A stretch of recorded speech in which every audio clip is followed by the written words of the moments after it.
let us put our hands together in our warmest possible way for brother and comrade Julius Malema, who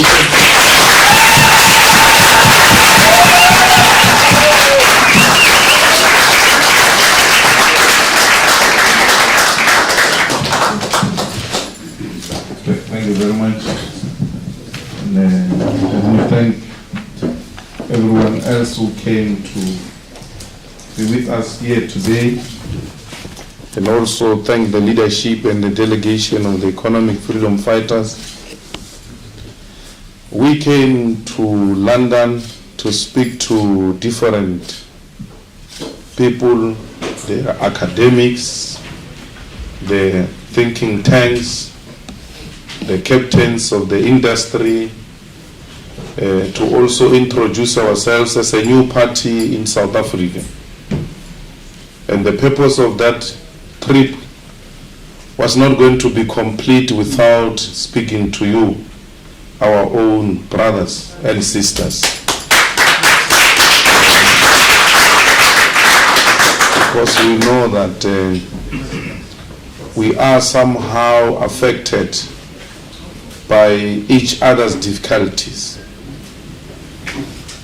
We come from a country where the whole of the continent looked up to, especially on the eve of 1994, particularly because it was one country which realized its liberation far much later, after many African states have realized their liberation and betrayed their people. And we thought that the South African new regime will learn from failed African states and do not commit similar mistakes and become another failed African state. But the reality is that everything else that constituted failed African state is currently happening in that country. We who grew up in the ANC fought very hard for the ANC to prioritize the people and introduce radical positions which will reposition African people in a much more better position to reclaim their land and their resources and their economy in that country. But the problem was that the ANC compromised so much that it's not prepared to tamper with property ownership in South Africa. The property ownership of South Africa in a democratic state is still reflective of colonial times of property ownership.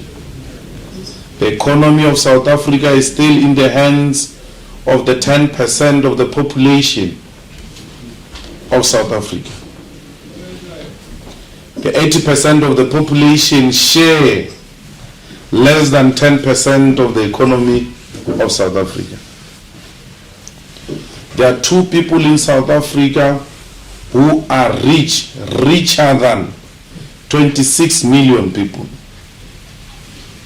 Those 26 million people, even if they were to put together the resources they have, they will not come anywhere close to two richest people in South Africa.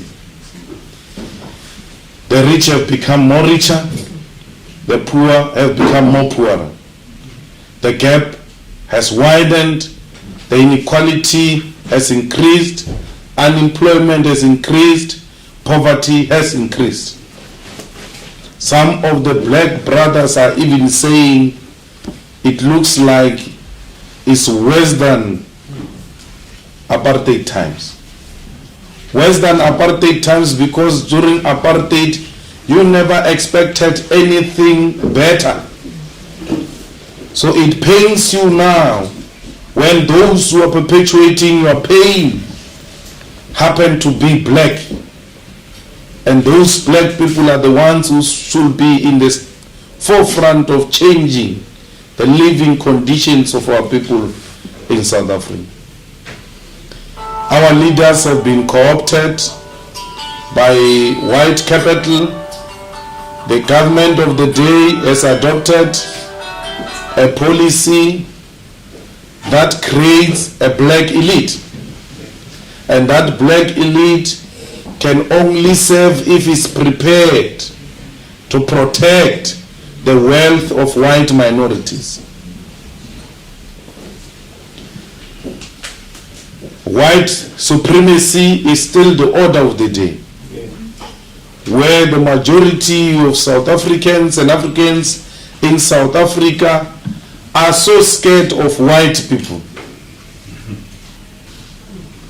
The dignity, the confidence of our people is not there. 21 years into democracy, we still have the statues of the colonizers at prominent public places. When we want to destroy those statues, we are reminded that that is our history. It must be kept where it is. Literally forcing us to hang a picture of an ex-husband who was a rapist, and you divorced that person, and they say to you, this is your history.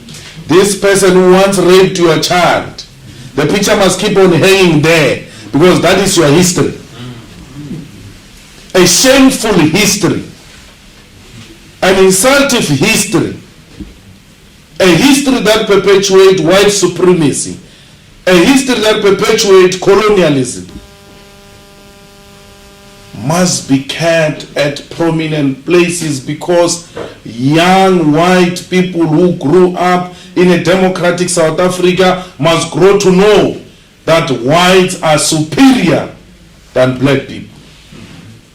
Because when you are asked, who is Cecil John Rhodes, you must explain that this is the man who conquered black people and stole their land, and that's why today we are so privileged in this country. It is because of this person they are celebrating in this public space.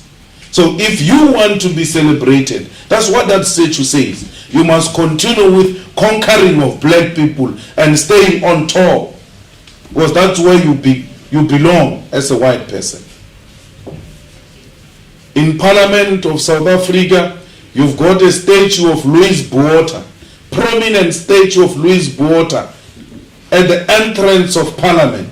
Behind that statue is a small statue of Nelson Mandela.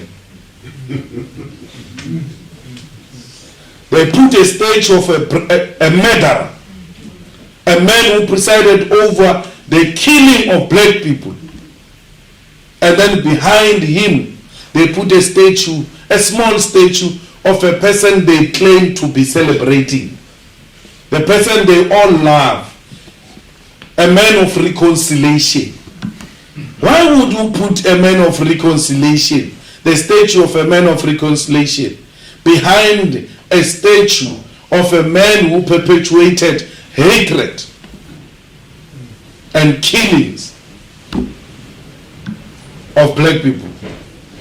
You question that, you are questioning the legacy of Nelson Mandela, you are doing away with reconciliation. It can't be. It can't be reconciliation at all costs. It can't be that the oppressed are the ones who must be prepared to reconcile, while the oppressor still shows no remorse, actually display a total disregard of that reconciliation and arrogance.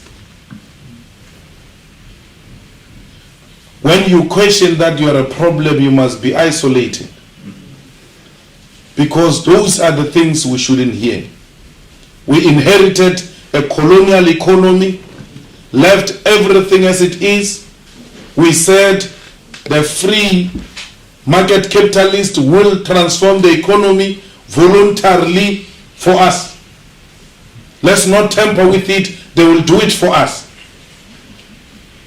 But when they came from war here in Britain, they took over strategic sectors of the economy, they rebuilt the economy.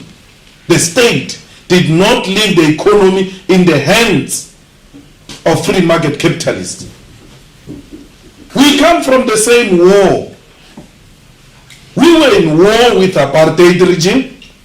We defeated the apartheid regime, therefore we must rebuild the economy ourselves and redistribute wealth the same way they did in Britain. It is not allowed.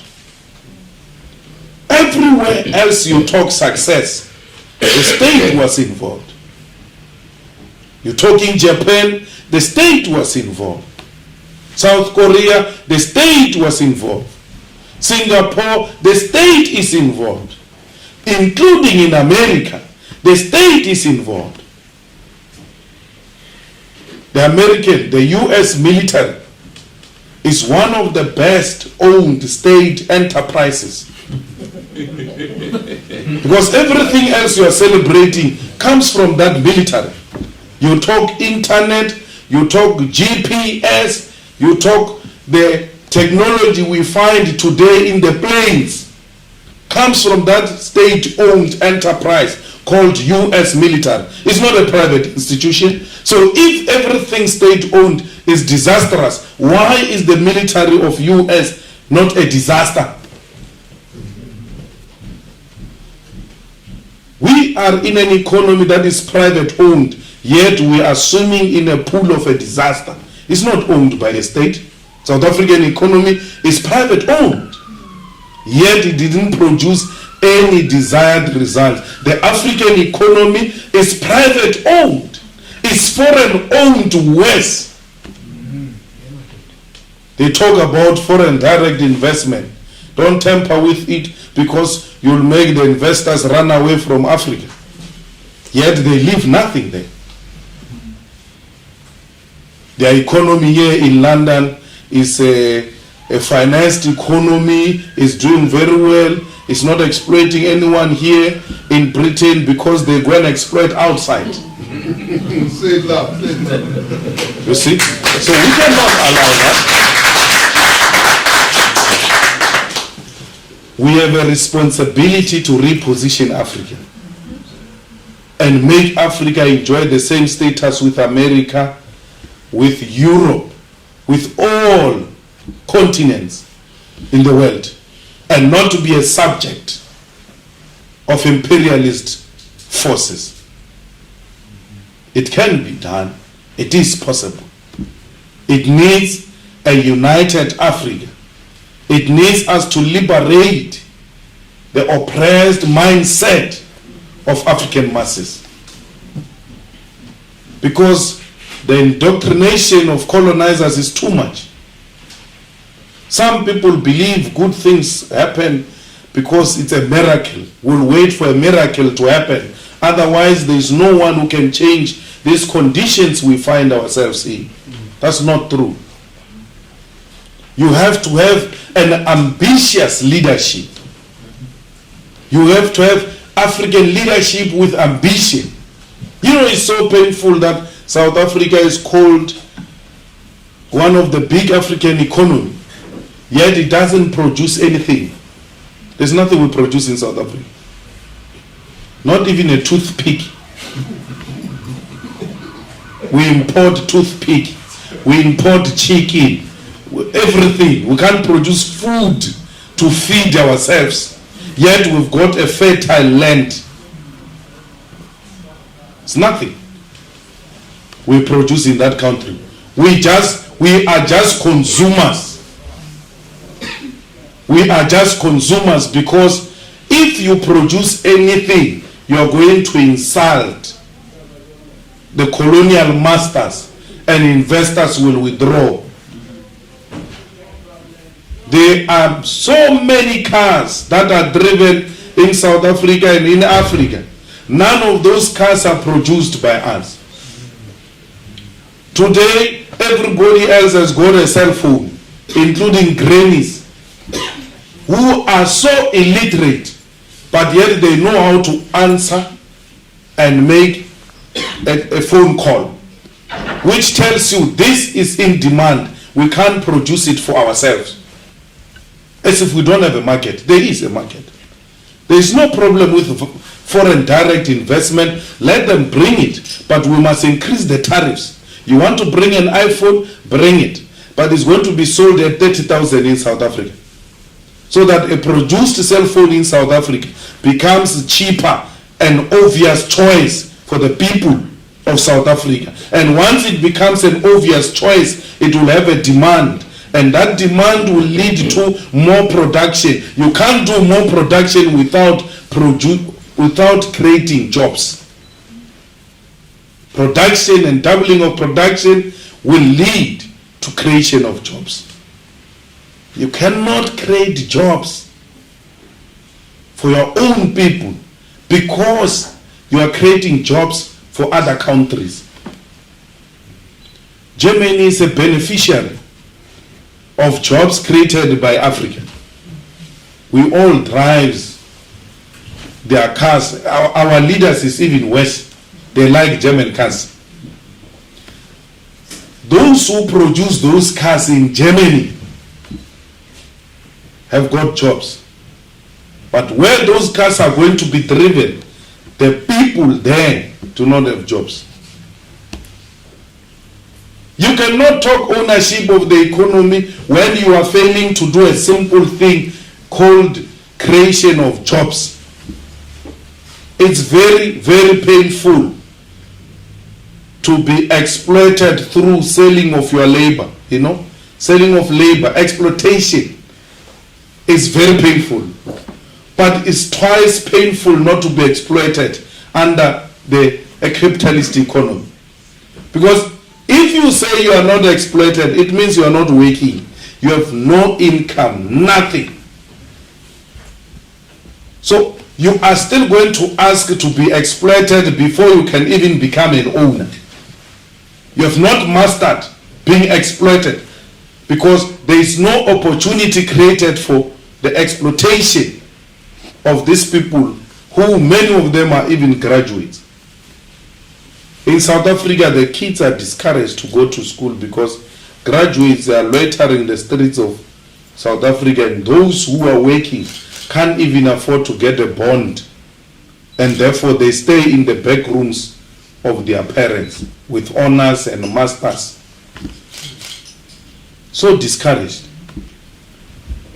Others even stopped looking for jobs because they think that this thing of jobs is created for certain people who are politically connected. They've just given up. It has to change. And it can only be changed by African leadership. The people who know the pain and the sufferings of our people are the ones who must say, enough is enough. We ought to confront the regime. We've started doing that in South Africa. We organized in less than 2 years a march of not less than 50,000 people to power houses of the economy, to the Reserve Bank, to Chamber of Mines, to the Johannesburg Stock Exchange, and said to the captains of the industry, if you don't give workers a minimum wage, if you don't transfer some shares into workers, then we're going to collapse these companies. We said to them, workers must be owners of these factories. We said to them, we need you to invest in South Africa, and we want you to open bank accounts of your companies here in South Africa because you are doing your business here. We want to trace the money because you are shifting profit to tax havens and you don't even pay tax here in South Africa. London Mine is worse, which killed our people in Marikana.